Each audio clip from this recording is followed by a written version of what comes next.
how can angels have sex? This is impossible. In our view, angels were something spiritual, not something who has a body and has the feeling of sex, but they had sex.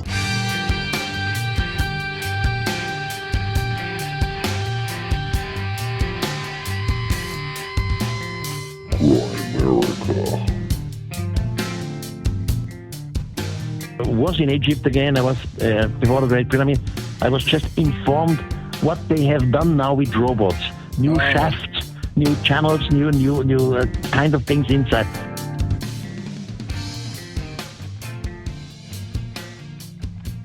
Okay, guys, welcome back to the Grimerica show. We are going to be chatting with the one and only Erich Von Daniken a little bit later. And we got our good old buddy, RPJ, back for the intro, which I'm sure a lot of you will be excited for. But first, as always, Graham, I sound stoned at 3/4 speed Dunlop. I was gonna mention that. How's it going? I was gonna mention. Good, I'm doing well.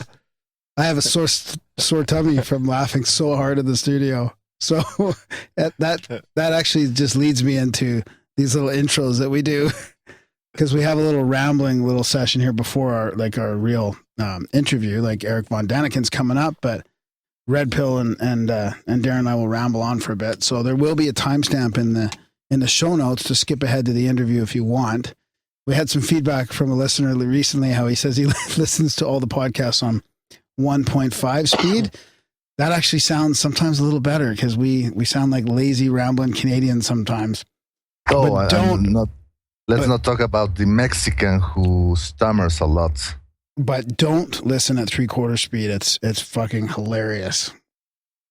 Oh, can you play something at 3/4 speed? Oh, I don't even think I want to. I was just laughing so hard.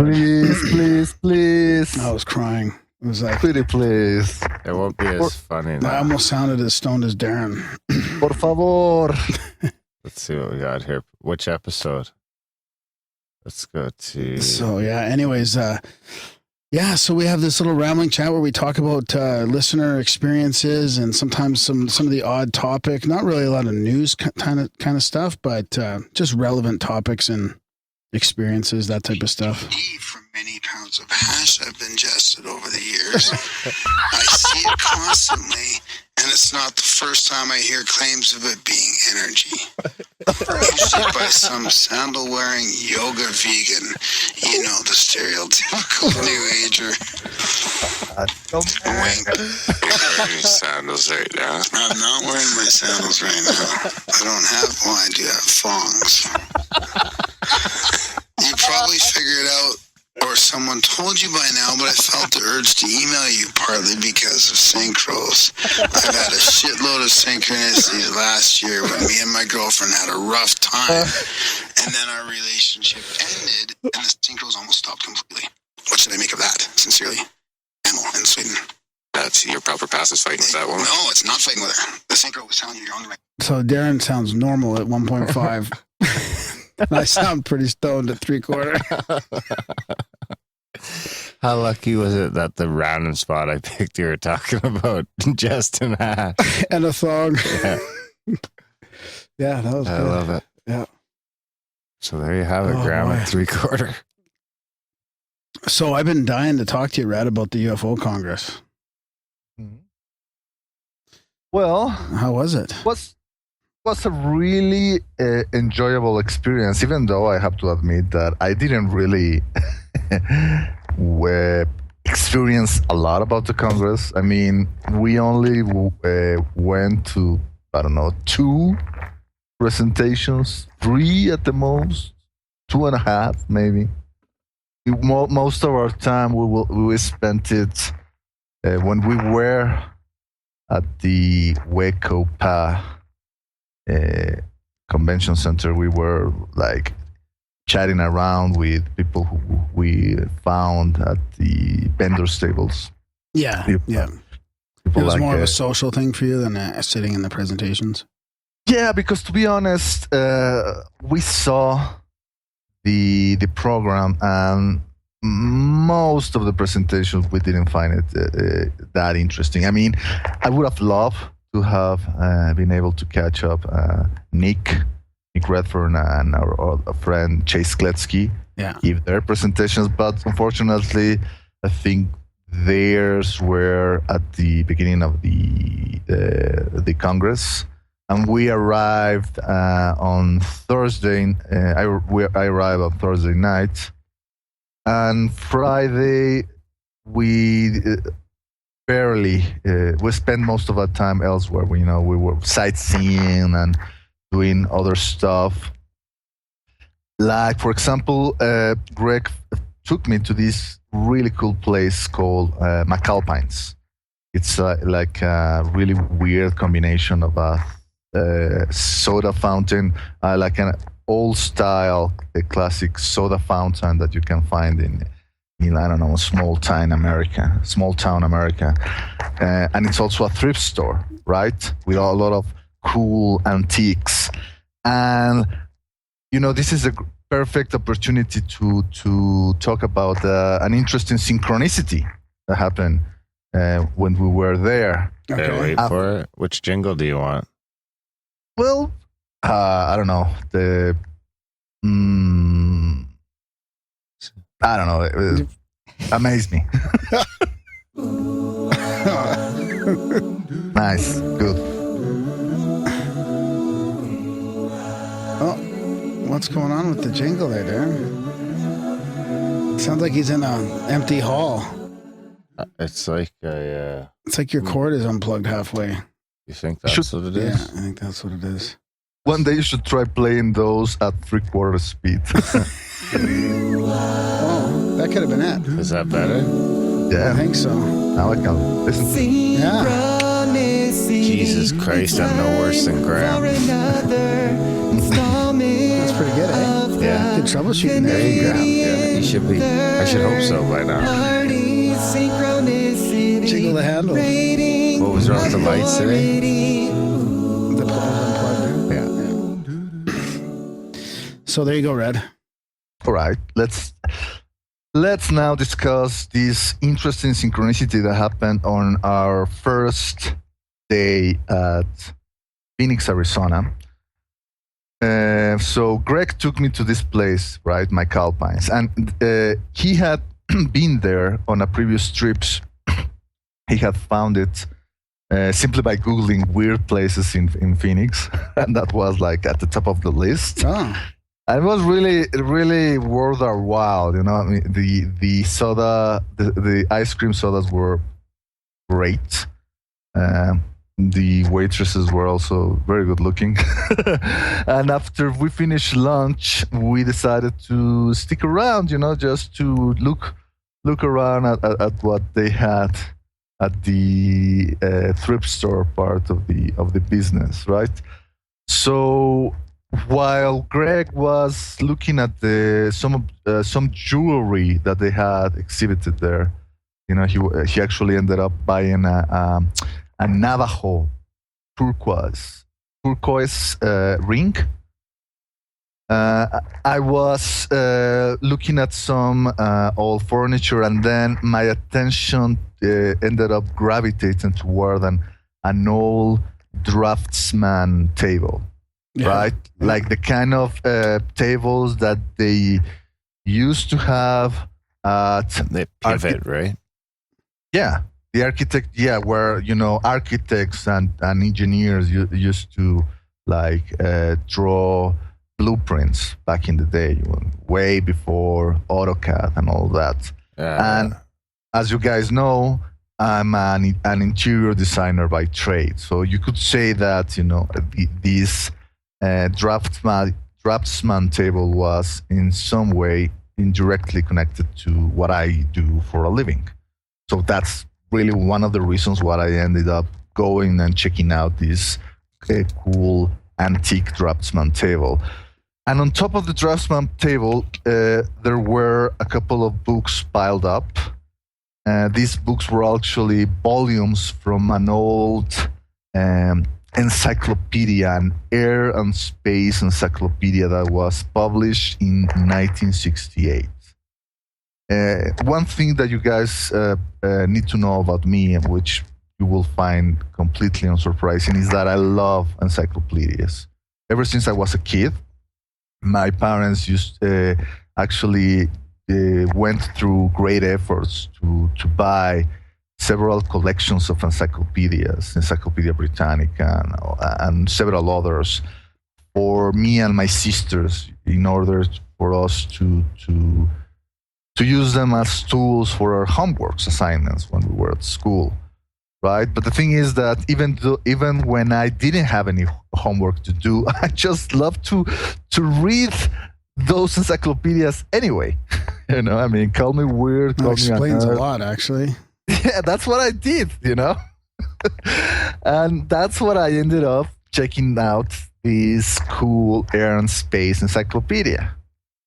And the thing is that the first volume of this encyclopedia, I was browsing through the pages, and I actually managed to find an article about unidentified flying objects. Nice. Yeah. And it was interesting because it was a good example of how the subject was treated much more differently back in those days. Yeah. It was pleasantly very neutral and very objective. Wow. This little article, you know, it presented the pros and cons about the extraterrestrial hypothesis in order to explain away UFO sightings, and also the pros and cons of dismissing, you know, the UFOs as only misidentifications and whatnot. It actually had very cool tips on how to try to record your observations, you know, like using the angle of the trying to record the elevation of the object and all of that using your thumb in order to try to check out the relative size, all the kind of things that a field investigator would love to have if they were to report a UFO sighting. Yeah, right? it's like all the stuff from the MUFON Field Investigator Manual. Yeah, for sure. Those are the kind of things that back in those days they were pretty paying close attention to. So I ended up using my phone in order to take pictures of this article. In retrospect, I suppose that Whoa. Don't talk about your dirty crimes here. That's not a crime, man. I'm not like, you know, stealing money from the publisher. I mean, this is an old book. Sounds like piracy. Probably copyright analog piracy instead of digital piracy. Yeah, in retrospect, I should have bought, you know, at least that volume. Mr. RPJ. But let me finish the anecdote. The thing is that I ended up calling Greg for him to check out this book, and he was the first to notice that the name of Jacques Vallee was mentioned in this article. You know, Jacques Vallee and Hynek and all these people who have been in the field for so many years. And this is where the synchronicity finally managed to come full circle, because here we were in Phoenix, Arizona, a city in the United States I had never been in, on an express trip in order to go and try to meet Jacques Vallee and actually have a private conversation with him. So I managed to find this old, dusty volume from an encyclopedia sitting on top of a draftsman table, something which is directly connected to my present, but with something that reminded me of my past. And in that book, in that volume, there was a mention of the subject we were involved in, you know, the main reason for our trip. And not only that, but the person we were intended to meet in that trip was also present in the article. So I think that qualifies as a pretty good synchronicity, all in all. I wonder how many UFO researchers were running around in 1968. It's a good question. It's a good question because think about it. I think that this encyclopedia was probably published before the Condon Committee issued their report, the one that ended up giving the Air Force an excuse to close Project Blue Book. Yeah. So I think this encyclopedia was kind of like before the report. That report killed like whatever kind of prestige the subject still had in mainstream media. You know, after that, all the debunkers had something to stand on. When I type in 1960 UFO on Google, 68. It auto completes to 1960 UFO Minneapolis. Really? Yeah. Huh. Interesting. Where we all met. Yeah. Oh, that's good. Yeah. That's going to hurt your score. Well, I just kind of looked at 1960 UFO 68 investigators, 60s, but there's nothing really that I can cite. But well, we know that APRA and NICAP were still. NICAP was there. Yeah, APRA was there. It was probably 10. No. 20? 50? No. I think it were hundreds of. Hundreds? Oh, yeah. Yeah, sure. Okay, I'll give you 500. This is coming off of, the 50s. Only I'll give you. It's a good question, that you're so raising. the encyclopedia a U? Is it U? Was it volume U? It was volume 1. Volume 1, Yeah. sure. So it was like a synopsis of each volume. No. it was, No. The encyclopedia dealt with several aspects of air and space, Oh, yeah. space exploration, Aeronautics. aircraft technology, and all that. I remember how I always loved to read about how jet engines worked and all that, and seeing the cool pictures of military, fighter jets. SR-71 Blackbird, all that stuff. Cheer, Okay. yeah, for sure. You ready for it? Yeah.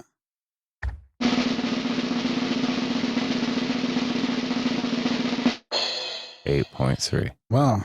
Nice. Wow, that's a good score. I'll take that. Did you meet Jacques Vallee? Yes, we did. Did you get your Yes. private conversation? Yes, we did. I mean, it was It's an 8.3. If you didn't, I was taking it down to a 6. yeah, sure. It was a short conversation, not as long as obviously we would have wanted to, but understandable given how everybody wanted to have a moment with him. Also because he's a very reserved individual. But think about it. I mean, if Jacques Vallee is like a rock star in the ufology world, well, journalists only tend to have like 15 to 18 minutes to interview a rock star. So if from that consideration, we had it even better than if we were to, have a chat with, I don't know, David Bowie. Yeah. David Bowie's dead, man. Yeah, I guess it would have been a bit more difficult to have a chat with him. Or maybe easier. Yeah. Or maybe easier, yeah. Yeah, it's, being in the presence of Vallee was very, very surreal. The whole trip. What'd you talk about? What'd you ask him? I couldn't ask him a lot of things. I let Greg make most of the questions, things that he wants to keep private for his own reasons. I did compliment Vallee for the book Messengers of Deception, which I told him was probably my favorite UFO book I have ever read, because of the things that he elaborated and on the second part of the book. The first part obviously deals with the deception that is present in the UFO phenomenon, which is both brought up by the phenomenon itself and also by the governments who are obfuscating the truth, if you want to believe that, or even, if there are some groups who are or may be in control of the phenomenon, maybe those are the guys also bringing the deception. But to me, the reason why Messengers of Deception stands up above most UFO books is because Vallee uses the idea of synchronicities in order to try to elaborate this model of the universe in which consciousness and information become the building blocks of reality.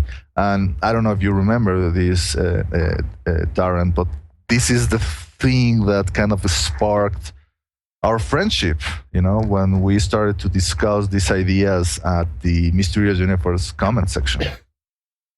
And talking about empty space and stuff too. We were talking about that stuff with Jamie Janover tonight. Nice. Same sort of stuff, yeah.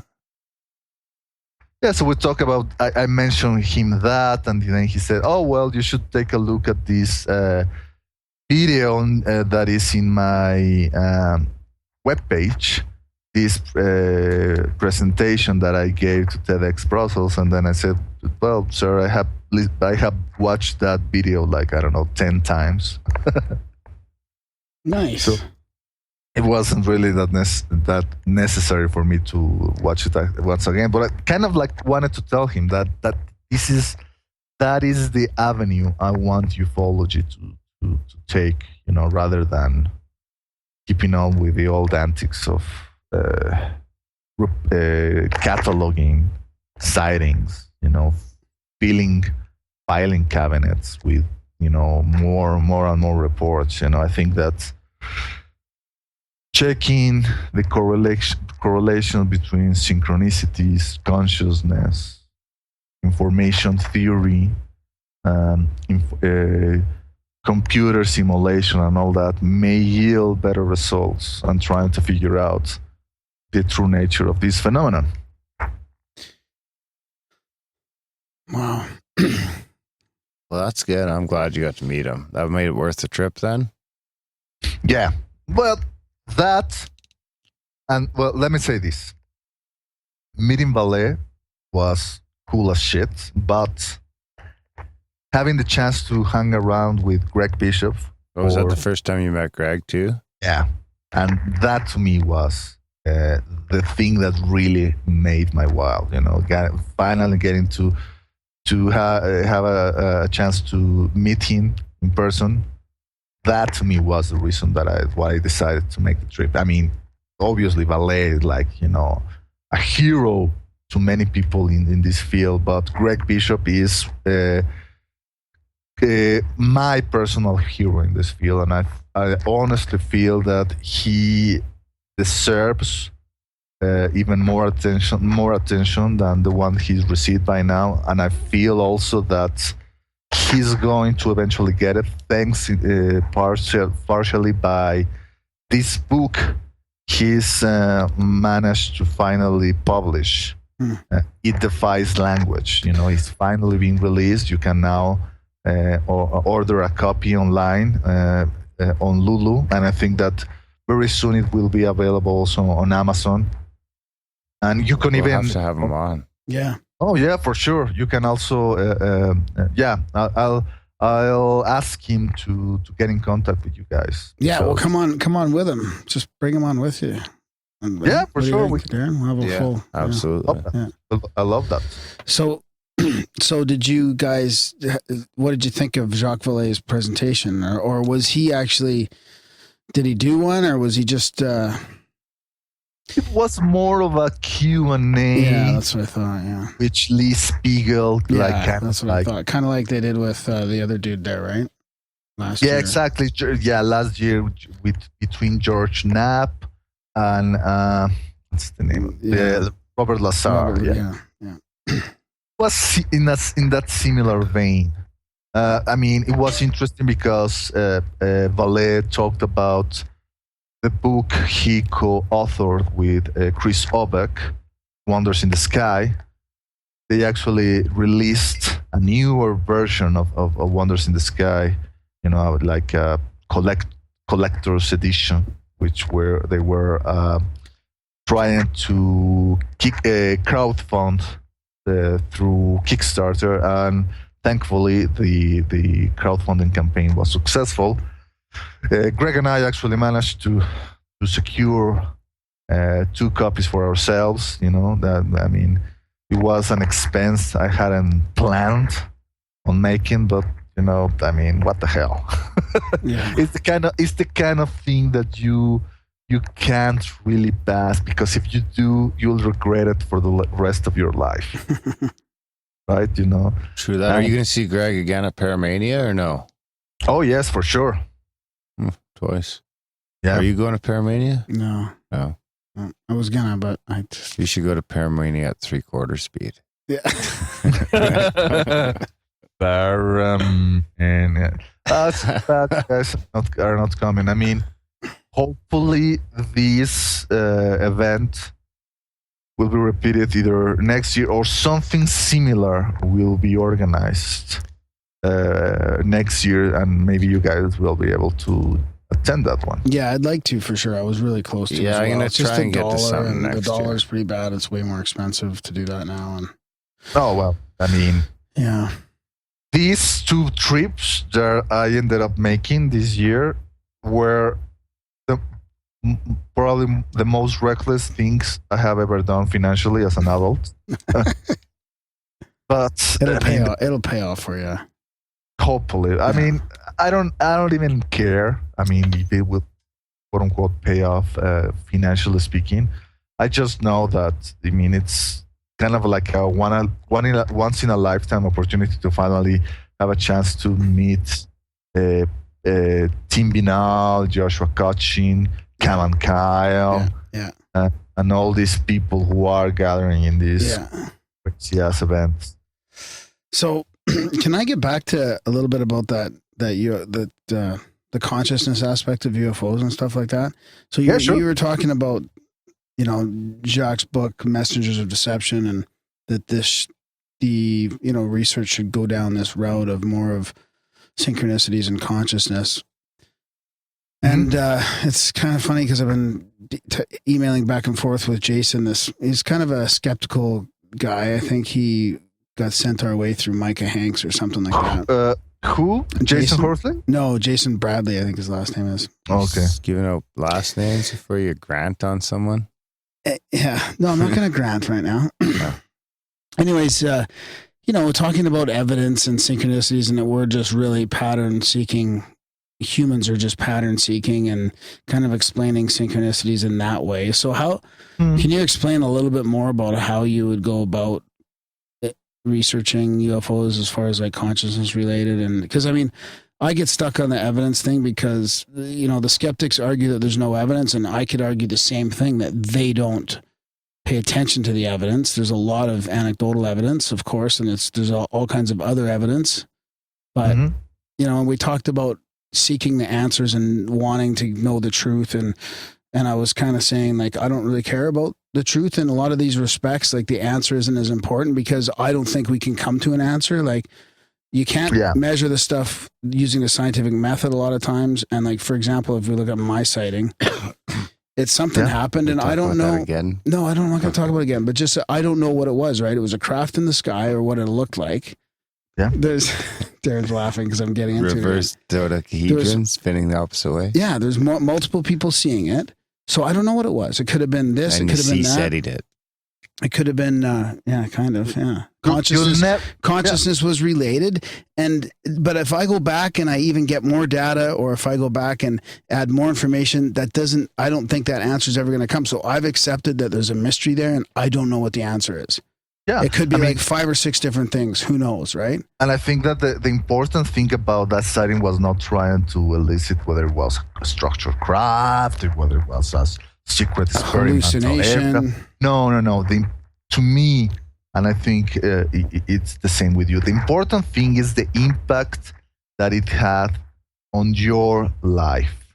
Exactly. That's what I kind of tried to explain. How it as kind well. of like influenced the path you ultimately took. I mean, we are here right now, this tonight, speaking through this amazing technology that we are enjoying in the 21st century because of that. And because of things that also, I don't know, will probably happen in my life, which obviously not as dramatic as that, but obviously also influenced my path. And also Darren had his own sighting, probably wasn't as influential. Probably with him it was more of a, increasing kind of, different elements that were ended up piling up until, there was some kind of like, I don't know, momentum or some kind of like Ancient Aliens. Yeah. Yeah, sure. Documentary series. Yeah, a critical mass ends up reaching in every one of us, and it's different for each of us. We all have our different individual path to follow. What's really cool to me, something that I keep thanking the universe or whomever is in charge of the universe every day, is how all of these influences helped us converge into this moment in our lifetime, Yeah, but it's happening on thousands of people as well, right? So I had this experience, and thousands of other people are having that experience as well. And to ignore the anecdotal evidence or to just throw that because it can't be measured scientifically or because it's not repeatable or because there's no proof, because all this evidence doesn't equal proof, but there's such an amount of anecdotal evidence plus radar reports and trace amounts or whatever. There's there's all kinds of other evidence to go with it. But to discard that into this bucket that you're not going to look at, that you're going to ignore, it doesn't make sense to me. Well, and let me tell you something. Even though these kind of things that we're discussing right now, synchronicities and meaningful coincidences, they get to be dismissed also by people in the field. I'll give you one example.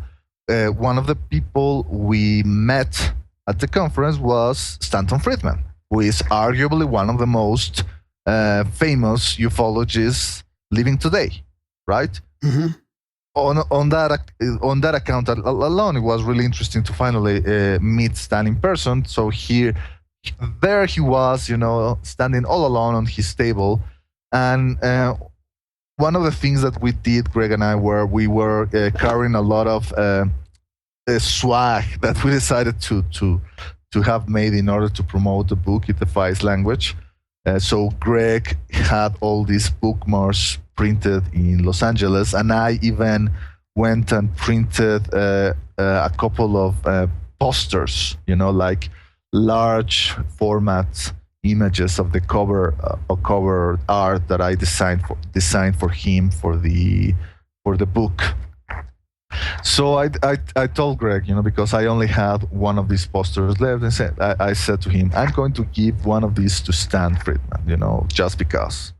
And said, yeah, that's a good idea. So I went there, I introduced myself, and Stan was like, he really didn't pay much attention to me. I gave him the poster, So I left him at the table, and Greg and I started to chat with him.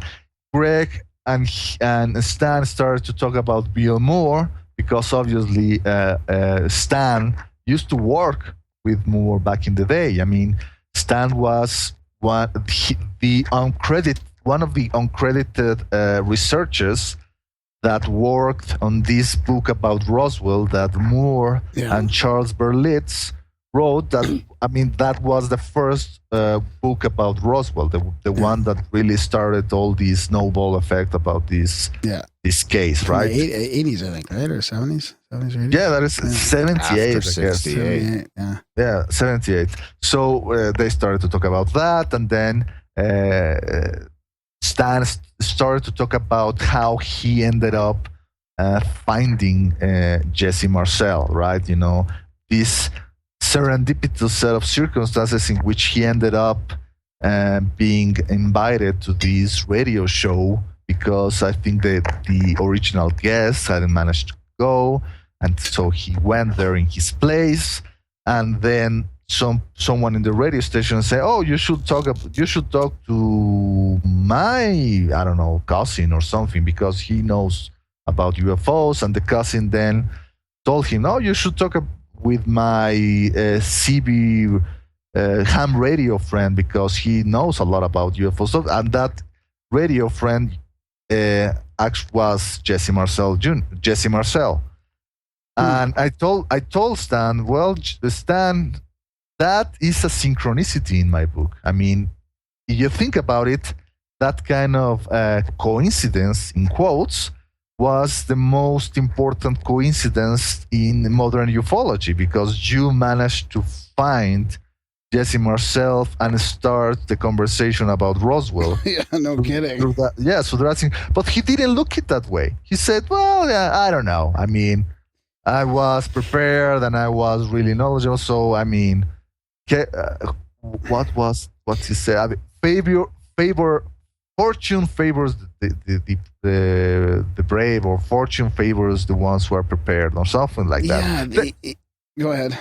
He was very dismissive of that, and I get it, because he's more of he's still in the nuts and bolts. Yeah, he doesn't want to come across like too.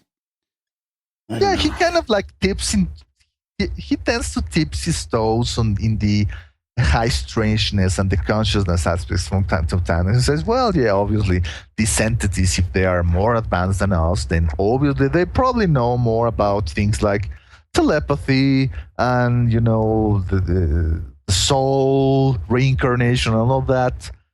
But he doesn't get further than that. He's still in his antics of saying, "Yeah, Roswell, and abductions, and all that." I mean, and I get it. I mean, I don't want Stanton Friedman to change. I mean, I understand that he had a very important role to play in the field. I mean, one of the important role was that he was like the one who managed to get and confront all these nagging skeptics in these TV shows with Larry King and the like. He was the one who could stand his ground against, I don't know, Seth Shostak and Bill Nye.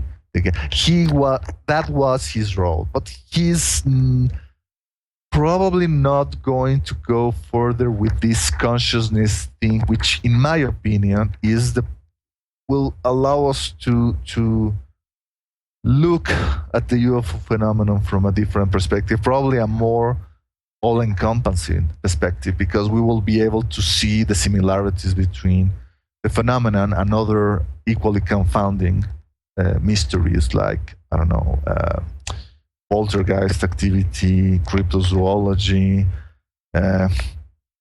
and psychic phenomena, precognition, and I could go on and on. But the thing is that's why I still I think that Jacques Vallee, with the things that he started to investigate with messengers of deception, really pointed the way forward. The problem is that most ufologists have not paid attention. I mean, in fact, the last time that Jacques Vallee was in a UFO public event, he was literally booed out of the stage. No, because is that why he doesn't go anymore that much? That's why he ended up,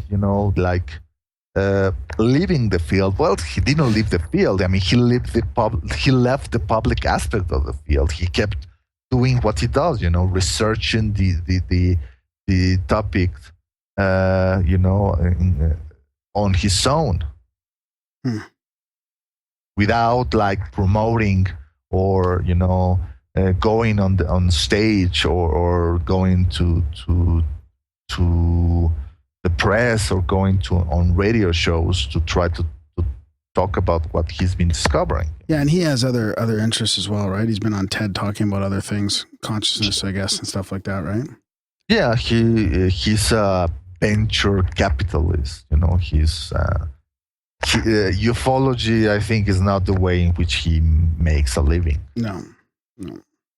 Which I think is ultimately exactly. a good thing. Yeah. I mean, Oh, Well, there's not yeah, many that do, of course. regardless of what the skeptics say.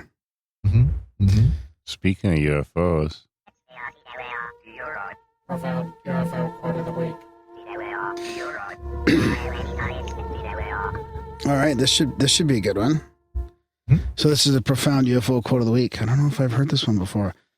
I called the front end crew, the aircraft commander, and as I pressed the intercom button, I heard a conversation between the navigator, pilot, and co-pilot. They were obviously seeing something out of the front cockpit window of the aircraft. classic Freudian slip. And I think the remark at the time was, "God damn, look at that thing go." Without telling the rest of the members of my crew, because I didn't not want them to leave station, I put my assistants in charge and stepped out onto the corridor and looked out the window towards the front of the aircraft, which at this time was beginning its mission, turn around from almost due south to a westerly course off the southern tip of Gotland Island and turning on a heading more or less towards Copenhagen. And at that time, I saw 3 bright glowing objects flying in a triangular formation. Our mission aircraft at the time was doing approximately 450 or 500 knots, and these appeared to be closing extremely rapidly on a parallel course to the aircraft. They appeared as round, glowing red fireballs. The nearest thing I can describe to it is an old-fashioned cook stove lid that's been overheated and it's just glowing red, or like something you'd seen on an anvil in a blacksmith shop. The glowing red of metal. Mm. The one thing that astounded me was the colossal speed. Even after compensating for our forward direction, and they were moving in the opposite direction, paralleling the aircraft, they would appear on the horizon and had swept across my complete range of vision from the front of the aircraft to the rear and going over the horizon towards the Arctic regions. It was just a matter of 2 or 3 seconds. Wow. And just as I was sitting there, open-mouthed, Jesus. astonished, watching... Oh, no, I lost it here. You lost your spot in the Yeah, monologue, I the lost UFO it. monologue. Okay. It disappeared. And just as I was sitting there, open-mouthed, You lost your- astonished, did you lose your page? watching this phenomena flash by, there on the horizon appeared 3 more identical objects. And I watched no less than 5 or 6 groups of these things appear suddenly on the horizon at great speed, past the aircraft, and disappear into the Arctic regions near the rear of the aircraft. It was just incredible. I've never seen anything move like that in my life. That was George Lynn Guthrie, Master Sergeant, Crew Chief of Airborne Intelligence Crew, Russian Voice Intercept Processing Supervisor for the Air Force Security Service Command, witnessed UFOs flying in a mission over the Baltic Sea in November 1970. Nice. That was a Really nice story. That was a good one, eh? Yeah. So staying on that topic, I just have an email from a listener talking about some of that stuff there. We get some feedback every now and again, and it's kind of UFO related. Aloha, Grimericans. I want to say, like many before, I've stated that I really love the show. I started listening about 3 months ago around New Year, and I wish I had started sooner. Your UFO episodes are my favorite, if I say so myself. I always appreciate it when you throw the UFO question out there. My family has had some experiences, and myself. So far, only some strange lights in the sky, but always awe-inspiring and a little freaky when they happen. And then he asks about if we know about the quantum consciousness theory. He's a senior in Waldorf High School, and he did a paper on the subject that only scratched the surface of the theory. He says, I'm no quantum mechanic. Anyway, the theory is called Orchestrated Objective Reduction by Stuart Hameroff and Sir Roger Penrose. I believe they would make excellent people to have on the show. Also, I'm an advocate to the Waldorf schooling system. I've been through it since kindergarten, and I'm even thinking of becoming a teacher in the system one day. Something you don't hear from many high school seniors. So yeah, thanks. He says, love the show, James. You know, Hameroff and Penrose are the guys who came up with the hypothesis about quantum consciousness that will be supported by these microtubule structures in our nerve cells, which, according to Hameroff, would allow for like the collapse of the quantum wave function. Wow. Yeah, it's an interesting idea. Not many people, especially not even people who support the non-local aspect of consciousness support it. But I think it was something that kind of tried to bridge the gap between the materialistic model of consciousness that consciousness That's all in the emerges. brain. That is all in the brain. And trying to find a way to see how a non-local quantum form of consciousness could manifest through our brain structures, I guess.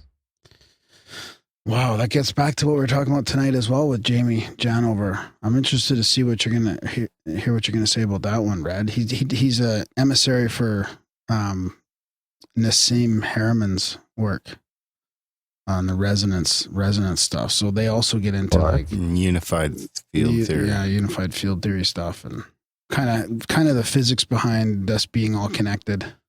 Yeah, I see. yeah, it's interesting. I've seen Hamarov before.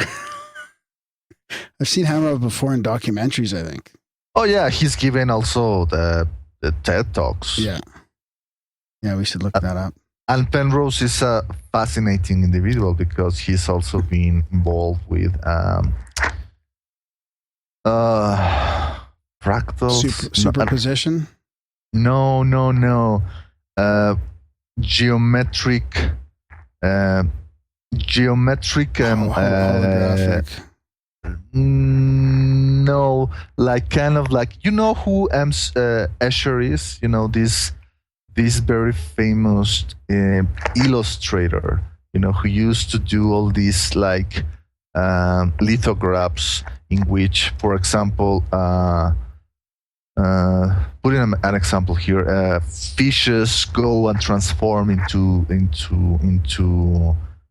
birds, and they go around through different. And he also used to make all these kind of impossible drawings, like with all these convoluted staircases and all that. Yeah. Well, so Penrose used to do all these mathematical, impossible geometric structures. So that's why I also found him fascinating. Interesting. Check it out. So we got some reviews here as well. I want to thank people for reviewing the show. It really helps out. There's a couple here.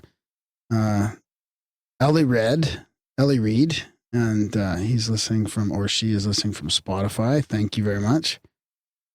And John Mippy. People just pick the craziest names for this. I'll be subscribing to help contribute. Possibilionist genome.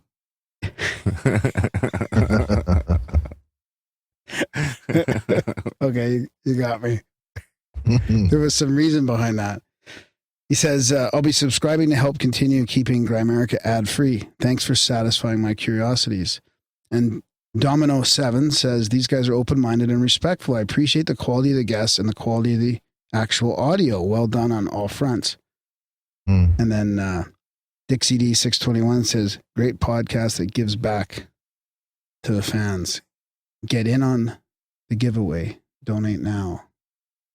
And they're talking about our little fundraiser for a new computer in the studio, because our computer is about almost 10 years old and it's running out of juice.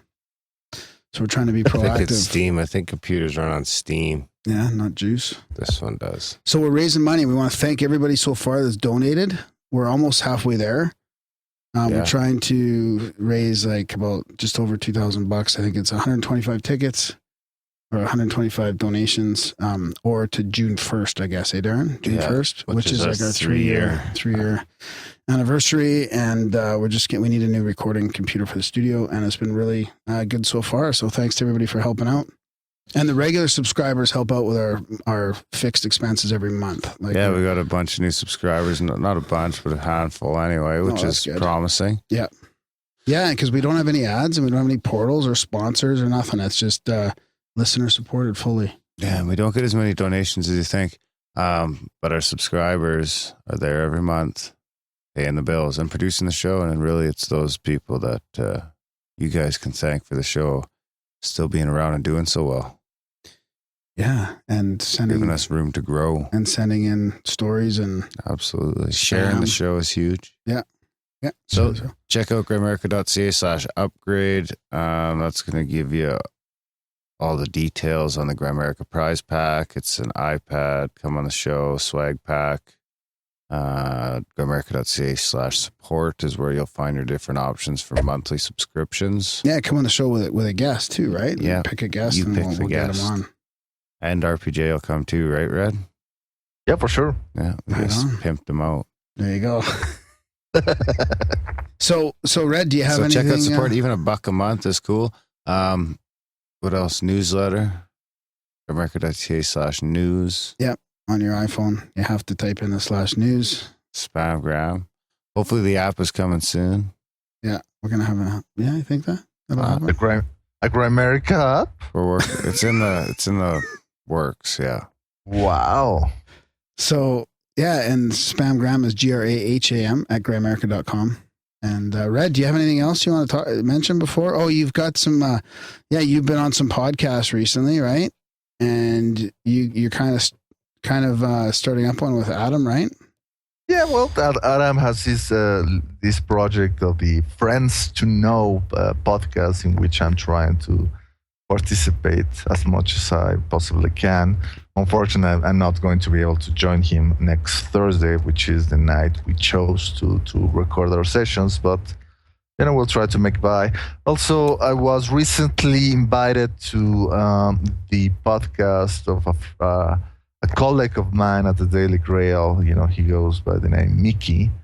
He's an Australian guy, a really good writer and commentator about especially the subject of transhumanism.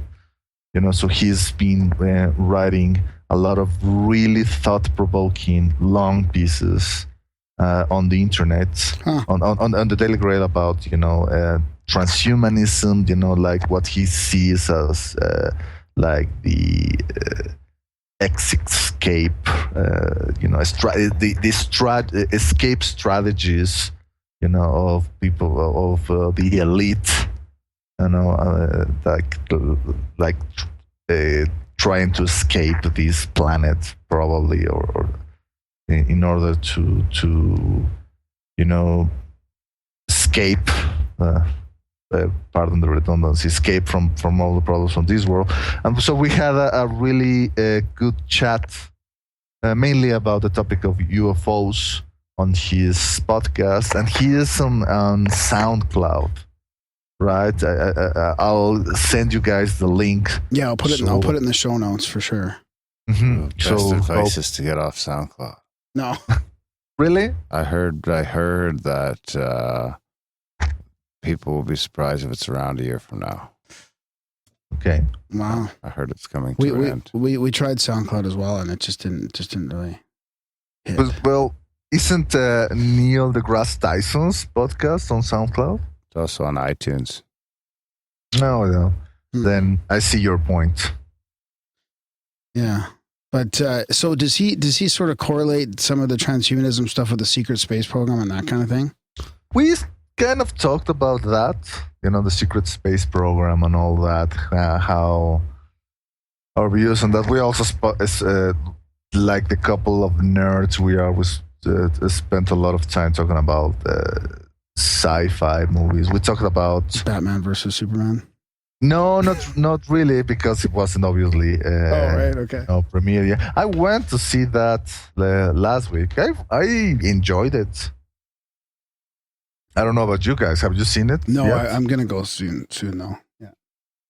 Okay. Well, I'm waiting to see you guys your opinion, because I want to talk to people who have already seen it. Well, isn't Wonder Woman in it? Oh yeah. Well, then it'll be good.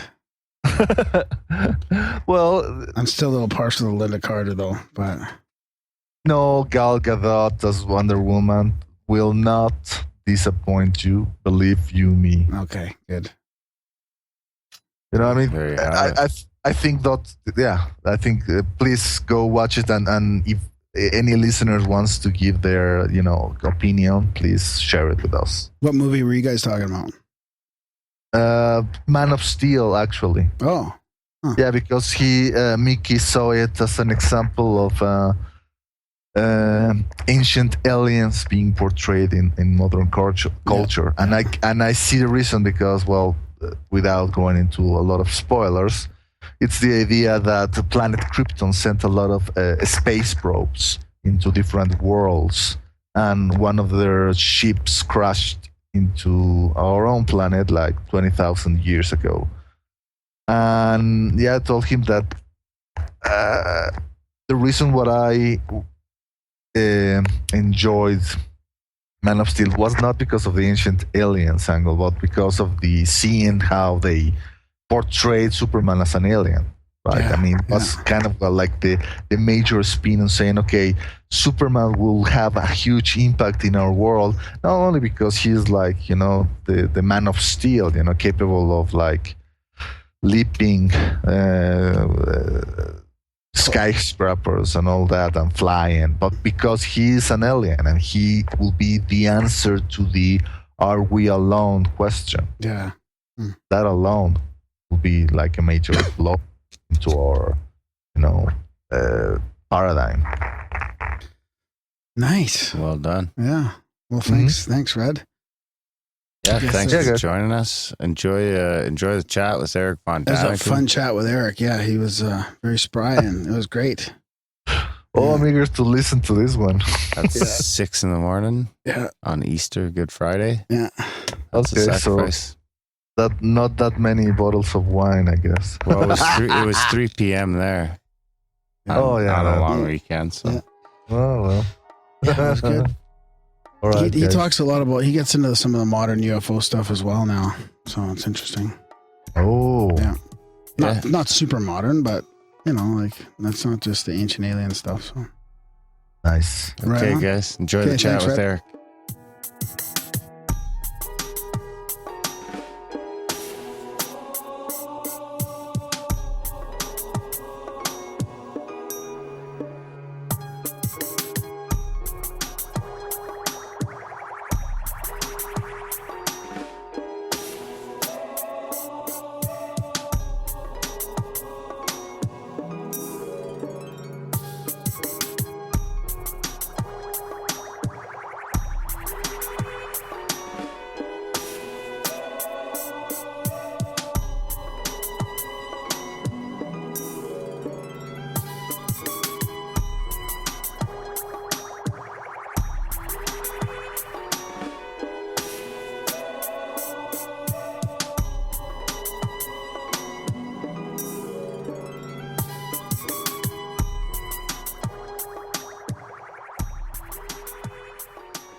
all right, today we have Erich Von Daniken with us, and Eric pretty much started the ancient astronaut theory with his book in like 1968 called The Chariots of the Gods. Most of you have probably heard of him. Since then, he's read dozens of books, or he's written dozens of books, sold over like 65 million. In 1998, he co-founded AAS RA, which is Archaeology, Astronautics, and SETI Research Association.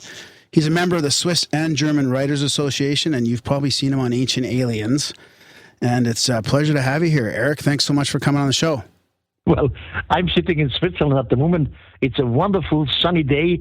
I'm sitting in a mountain, clear sky, and snow all around. Nice. That's beautiful. That's just the way I picture Switzerland. Our snow Yes. just melted. So, I wanted to ask you about what's new, of course, but I mean, so many, we have a lot of listeners are very open-minded, and they probably, if they haven't seen Ancient Aliens and they haven't sort of delved into this stuff, they might not know about the genesis of this whole thing. So maybe we should just do a quick little recap of the history and sort of how you came across this whole thing. Okay. Look, I'm in the meantime 81 years old. When I was young, I was educated as a Catholic in a Swiss boarding school led by Jesuits. And of course, as a boy, I was a deep believer in God. By the way, I'm still a believer in God, Okay. although I don't know what God is. Yeah. But when I was young, God, for me, had to have some minimum qualities. For example, God makes no mistake, or God does not need a vehicle in which to move around from point A to point B, and so on. Yeah. Now, in my boarding school, we had to make translations of part of the Bible from Latin to German and German to Greek. And there I learned a God, the one of the Old Testament, which uses vehicles to move around, which goes from point A to point B. He descends on the mountain with smoke and fire and trembling and loud noise and all these things.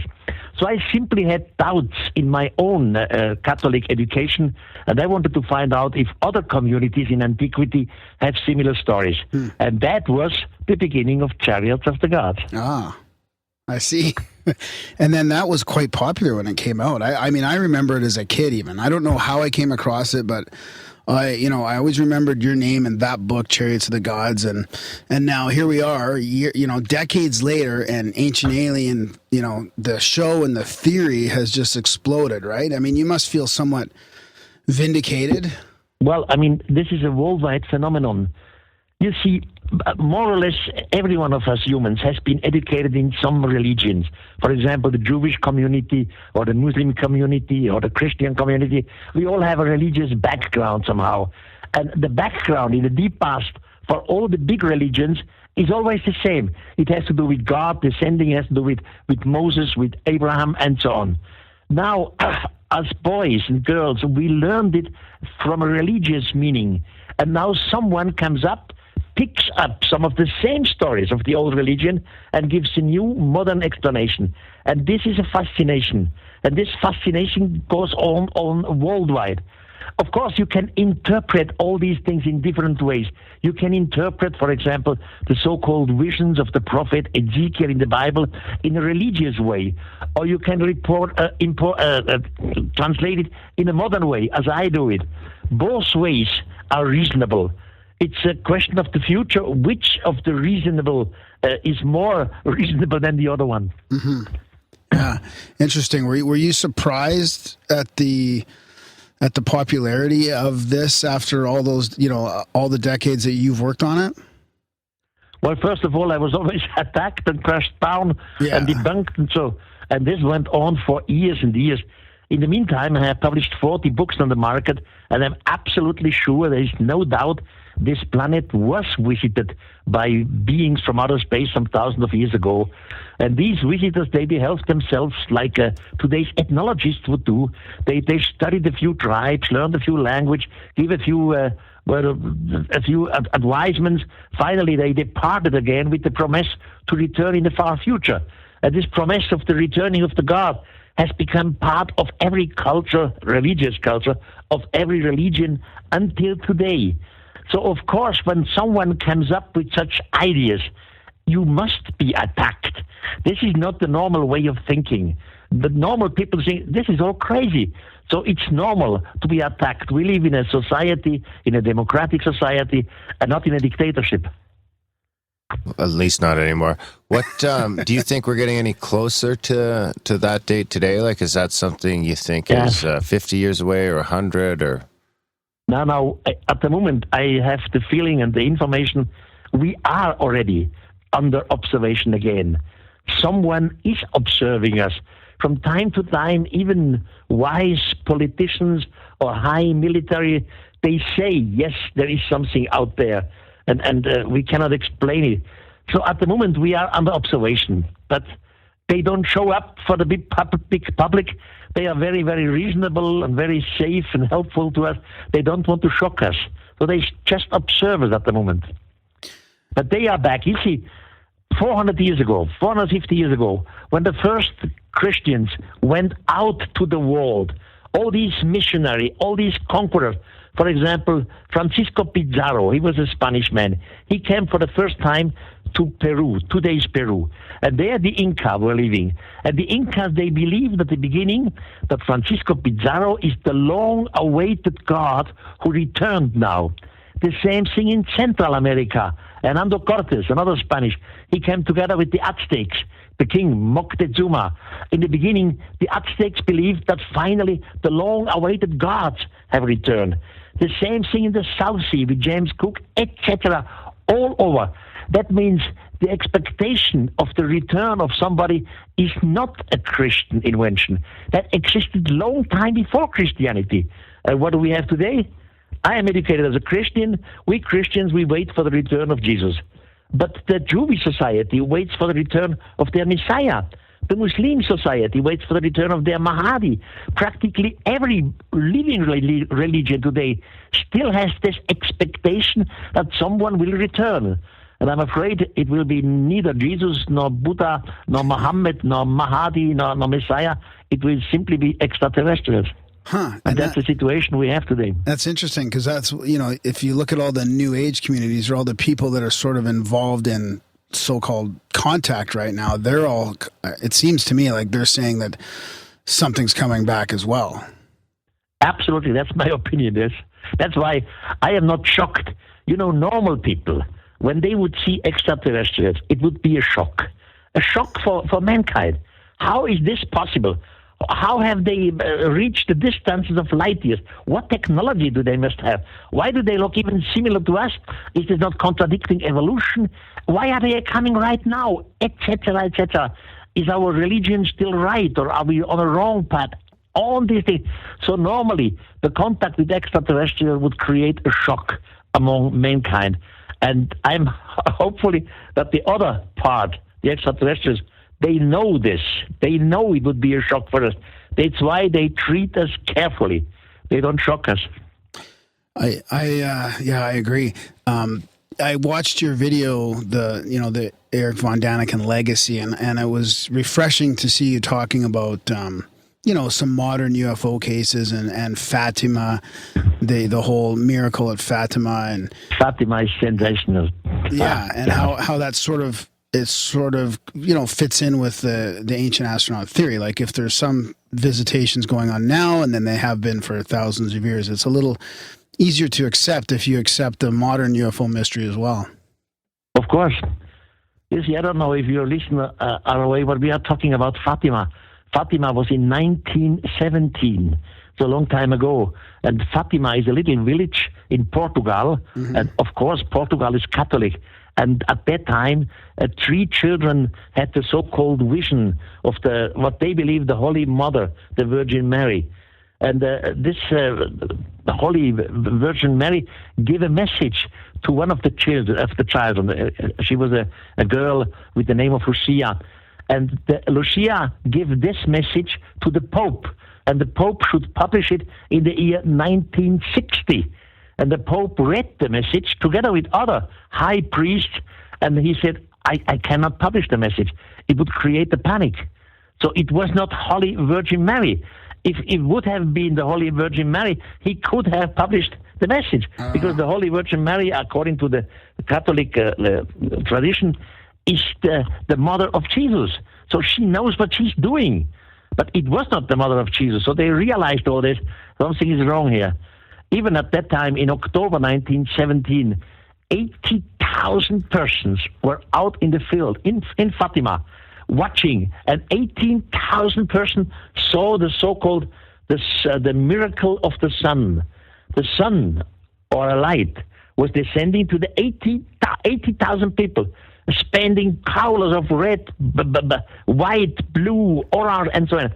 And all this went on for 8 minutes. So it was not just a hallucination. Yeah. And then this light disappeared again after 8 minutes. 80,000 people saw it in 1970. This is all crazy stuff. Yeah, that's a good example. So you've been all over the world sort of looking at the different sites, and I was wondering, what do you suppose in all your research is the kind of the best evidence? The one thing, if you're pointing people who are kind of giving you a hard time about it, where do you think is the first place to point them to maybe give them an attitude adjustment? Well, we have optical references, optical proof that we have proofs out of the Holy Writings. Now, optically, Americans just go to Mexico, and there is a Maya place with the name of Palenque. Palenque is a Maya city, an old city with pyramids. Yeah. One of the pyramids is called the Temple of Inscription. And there, under the Temple of Inscription, in the year 1952, they found a tomb. The tomb was covered with a big stone slab. I mean big, 3.80 meters long, 2.20 meters large. That's quite a big size. It's one block, 9 tons of heavy weight. And on the block, an engraving, a chiseling. You see something like a man sitting in a sort of capsule. He's bending forward almost like a motorizing cyclist. He uses his hands to manipulate some controls. He's sitting on a chair. The heel of his left foot is on a sort of pedal. And then behind him, you see something like a linking flame coming out. Now, this representation does definitely represent Pakal. Pakal was the second last ruler of this Maya city of Palenque. So far, so clear. In the past, Maya archaeologists have come up with 14 different explanations what this could be. They said Pakal, the ruler, is falling into the open mouth of a mythological monster. He's dying, but out of his body you see the cross of life or the tree of life, etc., etc. In the meantime, the newest translations made by Maya specialists, they say, yes, it is Pakal, the second last ruler, but it has nothing to do with the mythological monster, nothing with that. Everything on this stone has to do with the universe or with the cosmos. Pakal is flying away from our planet, out in the universe. So optically, this is very, very impressive to see it. And when you go in the old literature, the best evidence definitely is the book of Enoch. But that's too complicated to explain here. See, Enoch was a prophet in the Old Testament. At the same time, he's the writer of a book. Nobody knows his book because it's not part of the Bible. The book of Enoch was found in an old library in Ethiopia. That's a great answer to Darren's question. Darren actually has a what would you call this? Like a leather print of that exact thing hanging in the studio here. I got it at Chichen Itza. Oh, wonderful. Yeah, he bought it at Chichen Itza. So, you see, the newest discovery in the Great Pyramid. You see, according to Egyptologists, by the way, I admire them all, wonderful personalities.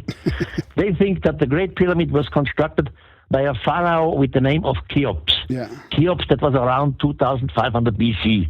So from now on, about 4,500 years in the back. And the only proof for Cheops, what they had was a writing written in a red color in one of these chambers. In the meantime, it turned out that this writing in red color is definitely falsified. It was made 150 years ago. So we have no proof for Cheops. There is no statue of Cheops, no tomb of Cheops, no sarcophagus of Cheops, just nothing. But there are old Arabian historians who have written 2,000 and 2,500 years ago about this pyramid. And they say, for example, Ibrahim Abdul al-Makrisi, they say the Great Pyramid was constructed before the Great Flood by a ruler with the name of Saurit. And they precisely say Saurit is the same which the Hebrew community calls Enoch.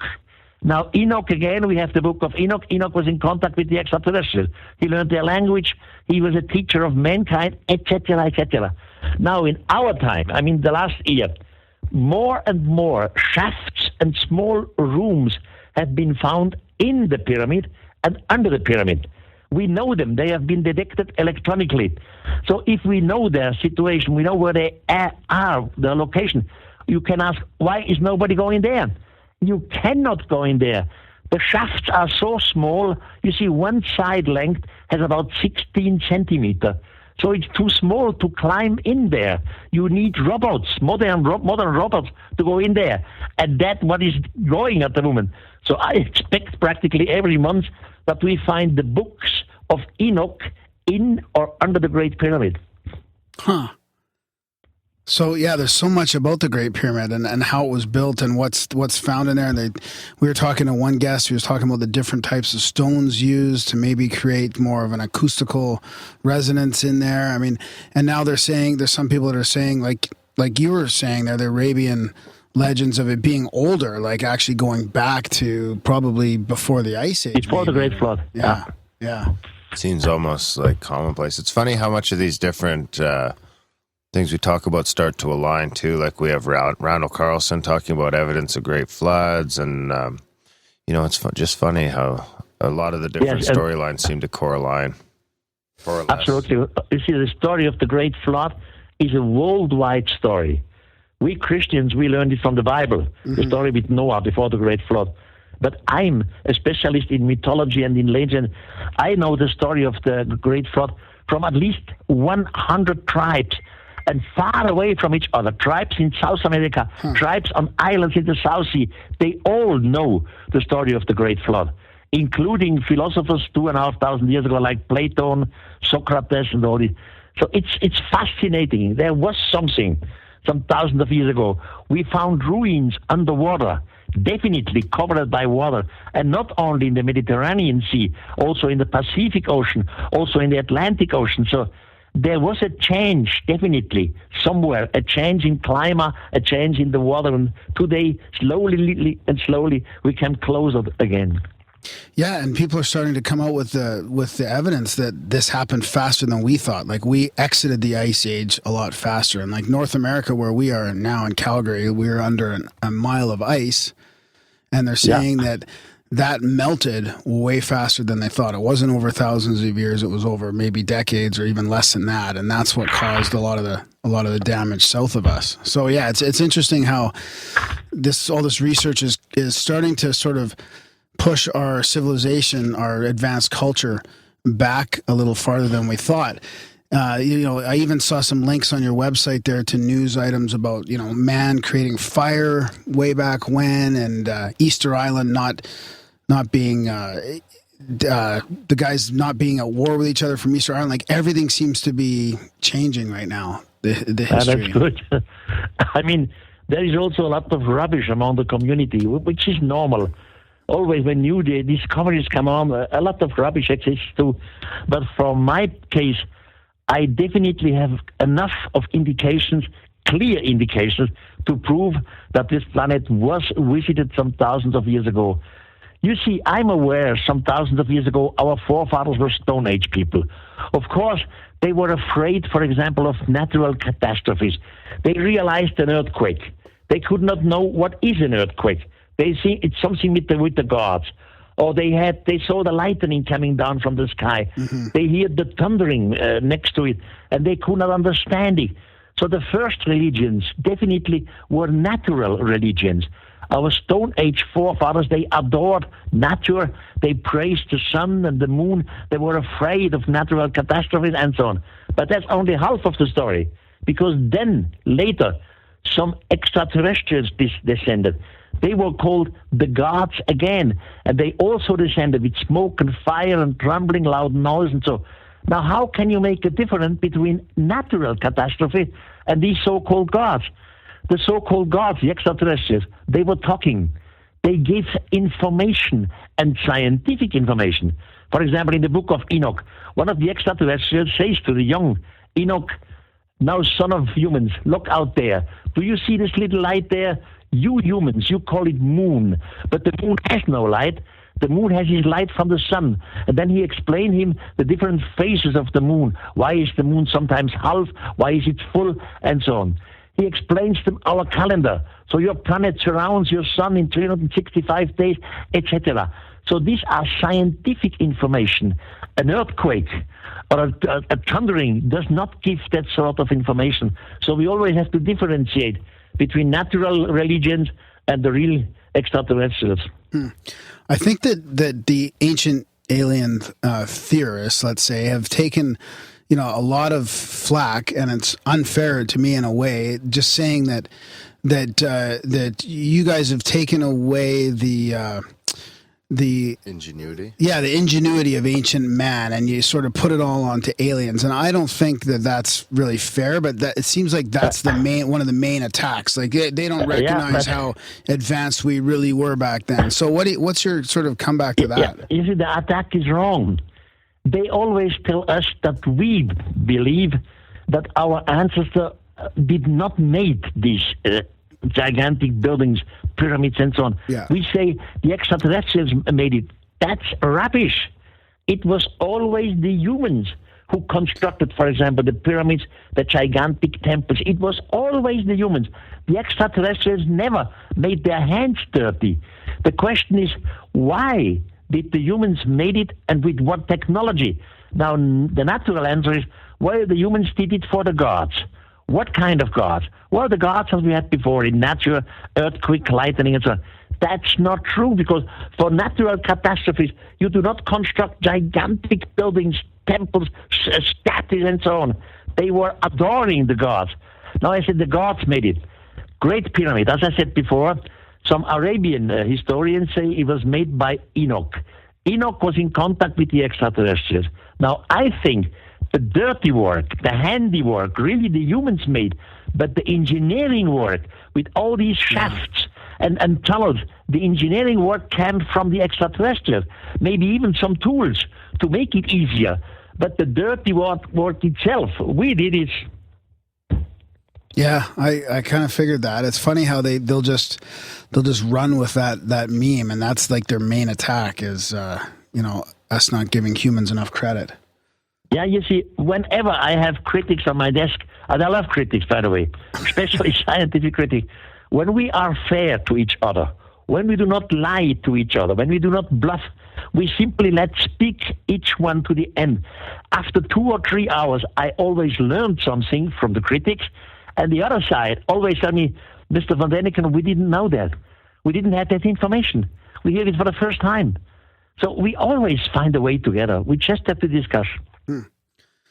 So what do you think about the UFO phenomena in the modern day here? Do you think it's do you subscribe to the theory that because since we created nuclear bombs in the 40s, that it's really started increasing because of the possible damage that we can do now? Until about 10 years ago, I was against UFOs. I have never written in my books about UFOs. I always found it nonsense. There was too many speculations, too much nonsense in there. But in the meantime, in the last 10 years, I had to change my mind simply because I met wonderful people, high qualified people. For example, I met personally many times Professor Dr. John Mack. John Mack has published a book about abductions, and he's a very serious man, Harvard professor. Or I met some high politicians, like your governor, Symington from Arizona, and he clearly says, yes, we had this sighting, and he was, Symington was before he was a politician, he was a fighter, aircraft fighter. He says, I clearly can differentiate between our technology, what we have, and a technology which is not from this earth. So more and more personalities I had to change to talk to them. That's why I have to change my mind. In the meantime, I think, yes, there is something out there. We are under observation. What about your own personal experiences? Have you had any sort of either religious or spiritual experiences? Or no, UFO I would love to, but I never had. I had some wonderful dreams, yes, but that's only dreams. In reality, I never saw a UFO. It's a shame. They always fly away when I show up. Graham, too. Yeah. Do you give any thought to the fact that these things could be maybe interdimensional or maybe terrestrial in some way? Anything like that, or is it from a different universe or a different planet? Yeah, we really don't know. Inner Earth, no. There is no hollow Earth. I don't believe of this idea. But other dimension, that's quite possible. We don't know how many dimensions exist. Even astronomy doesn't know it. We don't know how they move from star to star or from one reality into the other. We have no idea. All what we can say, because we can film it, photograph it, we have it on radar, there is something here which is not from our technology, not from our planet. Where it comes from, no answer. Do you think of course, some of these UFO people, they say that they had contact with them. There are UFO sightings which the people had discussions with them, and they asked them, where do you come from? And in all these discussions, they never said we come from another dimension. Or they always said we come from another solar system. The same thing, by the way, in the deep past, and concerning the past, thousands of years ago, I am the specialist. Up there, some humans have asked them, where do you come from? And in none of the case they said, for example, we come from Atlantis, or we come from another continent. They always point to the stars. We came from up there. Yeah, that's a good point, actually. Have you done any research into the Paracas skulls? About what? The Paracas skulls? They're the Paracas. Yeah. Aha. You need a Paracas. Yes, of course. You see, this is a phenomenon which not only is in Paracas. Paracas is in Peru, south of Lima, about 150 kilometers away from Nazca, with these funny lines in the desert. Mm-hmm. There you have an elongated head, but you don't have it only there. You find it worldwide. This is a worldwide phenomenon in ancient Egypt, in ancient Asia, everywhere. And the question is always, why at the hell did humans make these gigantic elongated heads? Now they said they did it to copy, to become more beauty, or that the young man who grows up had to become a priest with an elongated head. I think this is all not true. They did it, our ancestors, because they saw the so-called gods, the extraterrestrials, they had a longer head as we, and they wanted to copy it. There are pictures of these elongated heads in ancient writings, ancient books, for example, in Egypt. You find them. So they were there. They had elongated head, and the humans simply wanted to be or to look like them. That's why they start to copy it worldwide. Who do you think are some of the best people coming up, sort of taking up the torch? Well, worldwide, I know a lot of wonderful personalities who deal with all this. You know, in the United States, Giorgio Tuscolos from the series Ancient Aliens. Mm-hmm. He's brilliant. We are friends since he was a child. He grew up in Switzerland. And we have this international organization, this Ancient Astronaut Society, or a society to explore the extraterrestrials in the past. And we have about 8,000 members only in the German-speaking world. And among these 8,000 members are at least 10% top scientists. Very good personalities. So this story will never end. Even if I die, it continues. It continues. I am Erich von Däniken, not the only author who writes about this subject. In the meantime, worldwide, we have about 20 different authors, and some of them are pretty good. They make good research. So this will continue, and you cannot stop it anymore. Do you think that it's really going to start opening up? Like, I mean, Europe's going through a pretty tough time right now, and but you guys seem more open to this than us in North America. Like, we seem sort of a little bit closed-minded. Like you mentioned, all the scientists involved, and I feel like there's not as much dogma against this stuff in Europe. Yeah, but now in Europe, we still have the same thinking as you. You see, the scientific community, always they want to be vernünftig, reasonable. A scientist want to be reasonable. Now, for example, you have a TV station, or you have a newspaper magazine, or whatever. Everything has an owner. The TV station is owned by some party, political party, or rich family, whatever, or the news magazine has an owner behind it. So, and all these owners, they want to be reasonable too. So the reasonable people, the scientists, say, you cannot reach the distances from one star to the other because these are measured in light years and there is no technology to do this. So this is reasonable. Now, a journalist cannot come up in his magazine or in his television show with a serious, reasonable UFO case because this seems unreasonable. And the owner of the state or of the newspaper, they want to be reasonable too. They say, we cannot use this editor-in-chief anymore. He's an idiot. He's telling unreasonable stuff. So we are fighting, be it in Europe or be it in the United States, against a certain dogmatic view, the so-called reasonability. And in some cases, when we have good indication, we should become a little unreasonable. That's what I'm doing. I show some indication and say, come on, watch at this neutrally. We don't have to be my opinion. Look at this information with another point of view. It's a little unreasonable, and you will come to another result. And that's what we should do, be it in the United States or in Europe. It almost seems like that's the case with all the sciences these days, or at least most Absolutely. of them. Yes, absolutely. Sometimes it's terrible. You fight against the wall, and the other side mostly does not even listen. They don't want to know it. Yeah. They come on, don't start with UFOs. I don't want to hear it. They are not open-minded, but this will change definitely. It's always a question of the generation, and there is a new generation growing up, and they have, because of the films and the TV series, they know more about extraterrestrials, about this possibility than the generation of our father. So it will change. Yeah, hopefully it doesn't take too long. So before we No. We are fighting on it, and we have more and more indications to present. Yeah. Before we run out of time here, what are you up to these days? Like, what are your plans for the future, and what have you been researching lately? I just was in Egypt again. I was before the Great Pyramid. I was just informed what they have done now with robots, new shafts, new channels, new kind of things inside. Really? But this you have to show on picture. I myself, by the way, in the next 10 days, from April 5th to 7th, I will be at the annual Ozark Mountain Conference in Eureka Springs in Arkansas. That's okay. Yeah, that's and great. from June 3rd to 6th, I'm again in contact in the desert in Joshua Tree. Oh. So I'm in the United States in the next 2 weeks.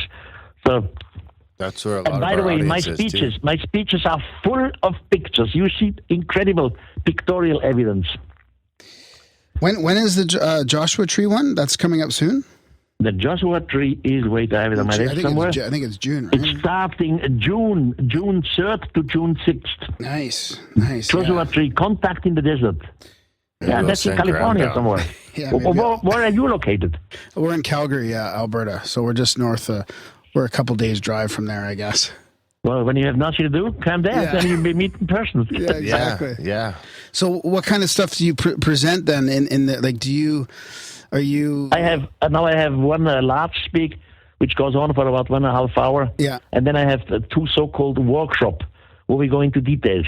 Oh, nice. You know, I show you all this pictorial and electronic evidence inside the pyramid. I have all these pictures and these measurements. I can show it all. We discuss it in detail. Or you remember the prophet Ezekiel in the Bible. Ezekiel, according to the religious teacher, he had a vision. But according to me, he had not a vision. He saw an extraterrestrial spaceship. Yeah. Now, of course, we made a computer animation. And this is buffing. You see these pictures, this is incredible. The modern explanation makes more sense than yesterday's explanation. Yeah. Or we have in all of the holy texts, we have figures like angels. What is an angel? An angel is a figure, has 2 wings. He has a helmet or a halo. He's a messenger. Now change the word angel and instead of angel, use the word extraterrestrials. Or in the past, we had different figures which were taken into the heavens. What is the heavens? When I was a boy, I was teach the heavens is the place of absolute happiness. After that, you are very close together with God. You are always happy. But if heaven would be the place of happiness, then there would be no war in heaven. But in every mythology, even in our Jewish Christian tradition, there is first a war in heaven. Maybe you remember there was an archangel with the name of Lucifer.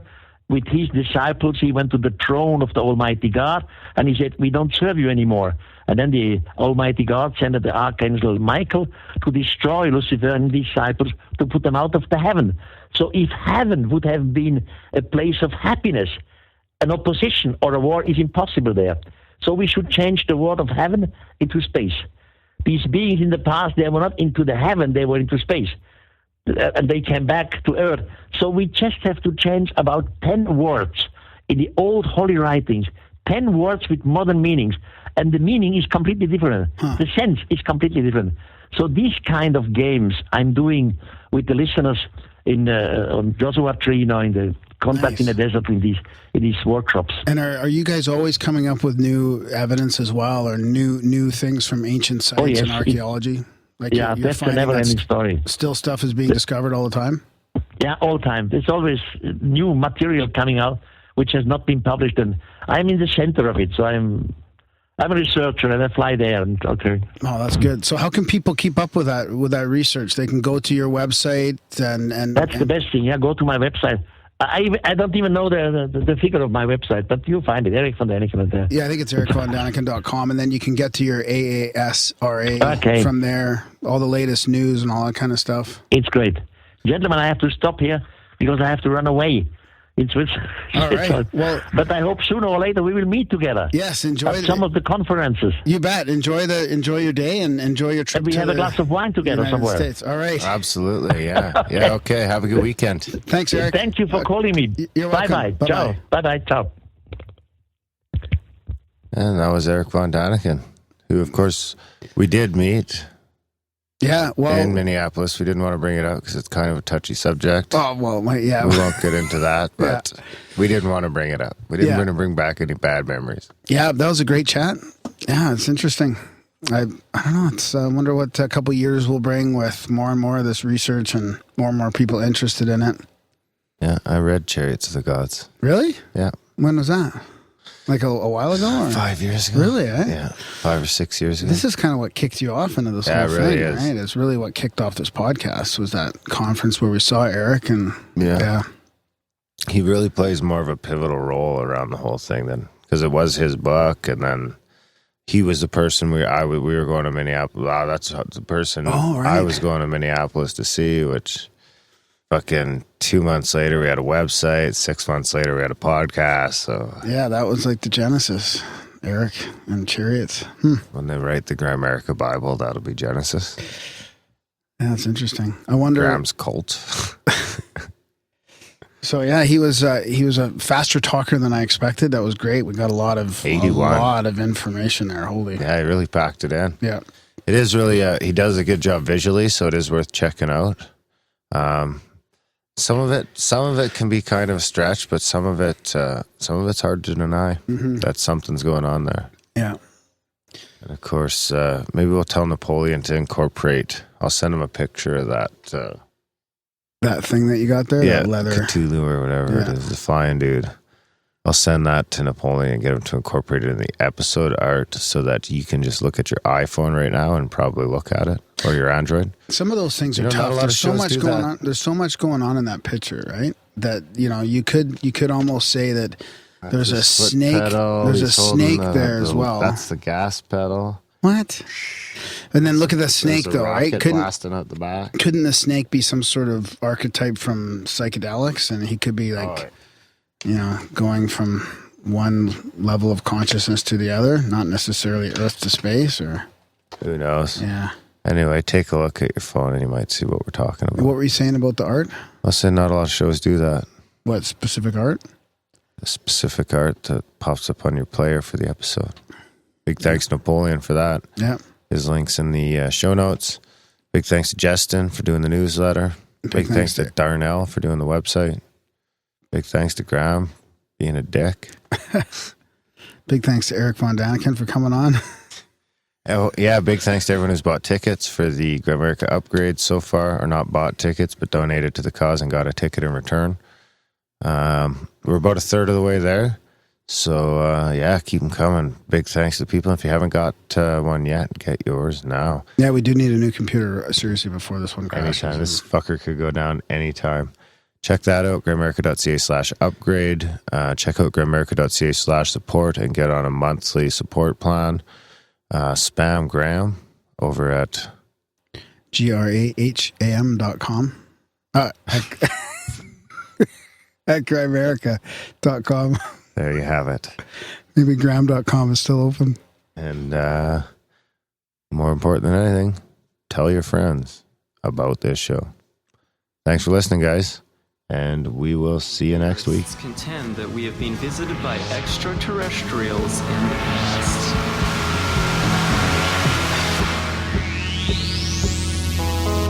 Why did they come here and what did they do? The aliens are here and now they want you. Lying in a ruin under the sea. The mystery of space people is there to see.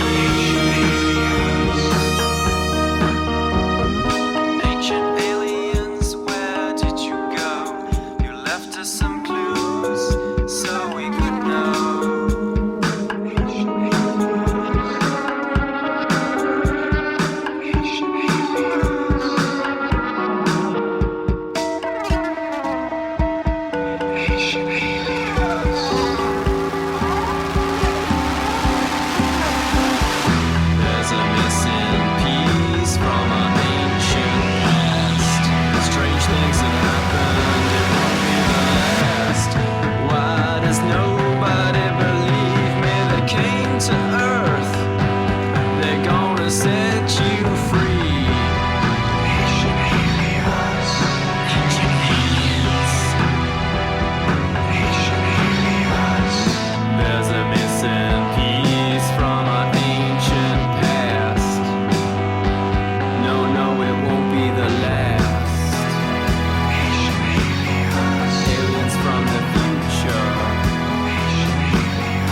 I'm a rambling gram with synchronicities all over the web. And Aaron is skeptical about everyone and don't believe it yet.